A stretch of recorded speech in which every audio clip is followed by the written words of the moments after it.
नमस्कार, वंदे भारत, भारत तक देख रहे हैं आप। आपके साथ मैं हूं सांची त्यागी। ट्रंप के फैसलों ने पूरी दुनिया में भूचाल ला दिया है।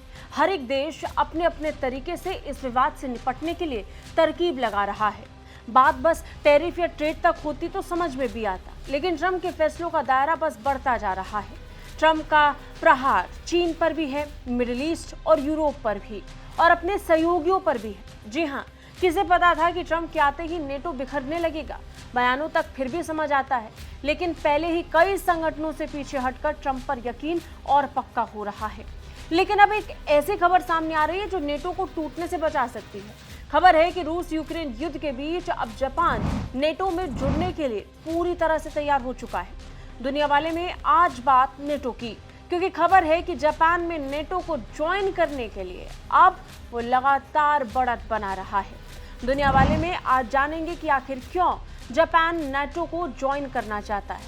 जापान को किन किन देशों से खतरा है ये भी जानेंगे। जापान के नेटो में शामिल होने से किन देशों को नुकसान हो सकता है ये भी जानेंगे। जापान की एंट्री से कितना नेटो मजबूत होगा ये भी समझेंगे, और क्यों खुश हो रहा है यूक्रेन ये भी जानेंगे। शुरुआत हालिया घटनाक्रम से करते हैं। जापान ने घोषणा की है कि वो उत्तरी अटलांटिक संधि संगठन यानी नेटो के कमांड में शामिल होना चाहता है, जो यूक्रेन के समर्थन के लिए बनाया गया है। जापान के इस कदम को रूस यूक्रेन युद्ध में नया मोड़ माना जा रहा है। यूक्रेनी सेना को पहले से ज्यादा मजबूती मिल सकती है। नेटो के महासचिव मार्क रूट ने जापान के याकोसुका नौसैनिक अड्डे पर इसे लेकर बयान दिया। उन्होंने कहा कि Japan NATO support to Ukraine पहल में शामिल होना चाहता है, जिसके तहत यूक्रेन को हथियार, उपकरण और सैन्य प्रशिक्षण दिया जाता है। अब ये खबर जापान के रक्षा और विदेश नीति में अहम बदलाव का संकेत देती है, क्योंकि टोक्यो आमतौर पर अपने सैन्य बल का इस्तेमाल केवल आत्मरक्षा के लिए करता रहा है। ऐसे बाहर जाकर जापान कभी अपने सैन्य बल का इस्तेमाल नहीं करता, उसका संविधान भी इसकी इजाजत नहीं देता है। जापान एशिया प्रशांत क्षेत्र का वो देश है जो भौगोलिक रूप से नेटो के पारंपरिक प्रभाव क्षेत्र से बाहर आता है।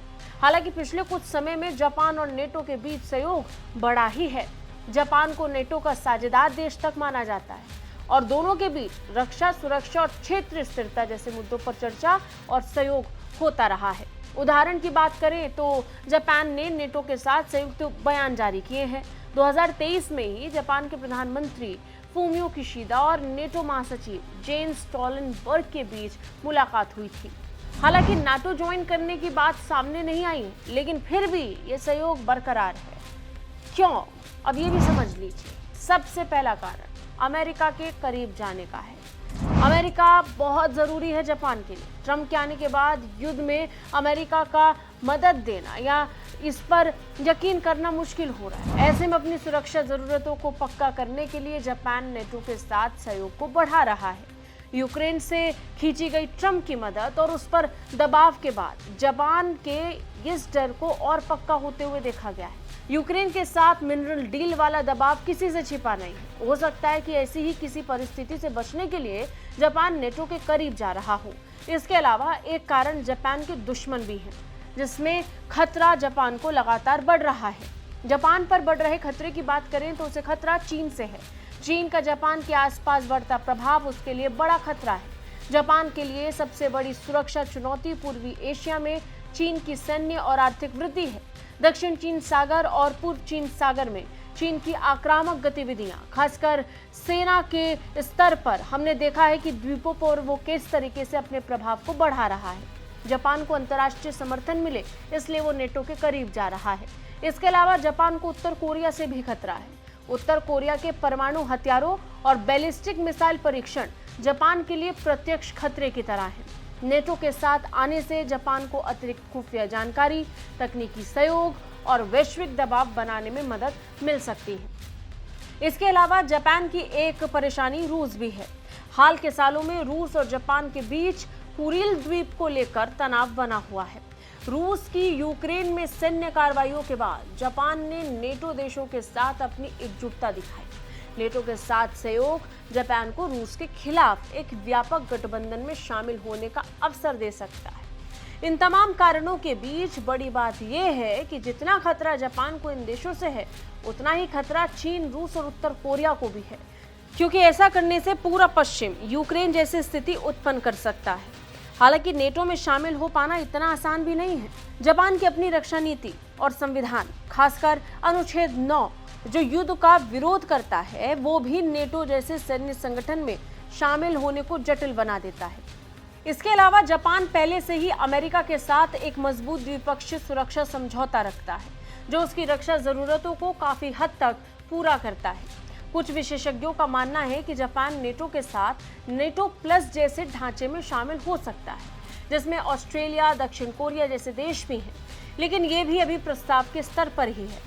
लेकिन अब नेटो का वो संगठन जो यूक्रेन को मदद देता है, उसमें जापान ने खुले तौर पर आकर अपनी मदद जाहिर कर दी है। इसके अलावा अगर जापान और नेटो ऐसे ही करीब आते रहे तो नेटो को इससे काफी मजबूती मिल सकती है। रक्षा बजट और तकनीकी योगदान के आधार पर ये नेटो को लगभग 5 से 10% तक मजबूत कर सकता है। जापान की सेल्फ डिफेंस फोर्सेस अत्याधुनिक तकनीक और प्रशिक्षण से लैस है। इसमें नौसेना की मजबूत क्षमता और मिसाइल प्रणाली शामिल है, जो अमेरिका के साथ मिलकर विकसित की गई है। जापान की भौगोलिक स्थिति नेटो को प्रशांत क्षेत्र में एक मजबूत आधार देगी, जो अभी तक मुख्य रूप से यूरोप और उत्तरी अमेरिका तक ही सीमित है। दुनिया की बड़ी अर्थव्यवस्थाओं में शामिल जापान का नेटो के रक्षा बजट और तकनीकी विकास के लिए अतिरिक्त संसाधन प्रदान कर सकता है। इसके अलावा साइबर सुरक्षा, आर्टिफिशियल इंटेलिजेंस और रोबोटिक्स में भी नेटो को बढ़त मिल सकती है। हालांकि जापान की एंट्री से क्षेत्रीय अस्थिरता का जोखिम अब भी है। जापान ने हाल के सालों में अपनी सैन्य क्षमता बढ़ाई, जिसमें लंबी दूरी की क्रूज मिसाइल हासिल करने की तैयारी शामिल है। एक्सपर्ट्स का मानना है कि ये कदम चीन और रूस के बढ़ते प्रभाव को संतुलित करने की एक रणनीति है। जापान पहले से ही यूक्रेन को मानवीय सहायता देता रहा है, लेकिन नेटो कमांड में शामिल होना उसकी सैन्य भागीदारी को बढ़ाने का एक संकेत है। इससे नेटो के साथ उसकी रक्षा साझेदारी भी गहरी होगी, जो ये बताने के लिए काफी रहेगा कि किस तरीके से जापान अपने आप को मजबूत करने की तरफ बढ़ रहा है। हाँ, इतना सच है कि जापान इस समय चाहेगा कि वो नेटो देशों के साथ ज्यादा से ज्यादा मजबूत संबंध स्थापित कर सके, वो भी तब जब चीन और रूस मिलकर अपने सहयोग से अपने प्रभाव को और बढ़ा रहे हैं, जिस पर जापान का सबसे ज्यादा फोकस है। यही कारण है कि वो नेटो में प्रत्यक्ष तौर पर सदस्य बनकर भले ही इसका हिस्सा ना बन रहा हो, लेकिन नेटो से जुड़ी इकाइयों में वो खुलकर शामिल हो रहा है। आपको क्या लगता है? कमेंट करके हमें जरूर बताएं। जय हिंद।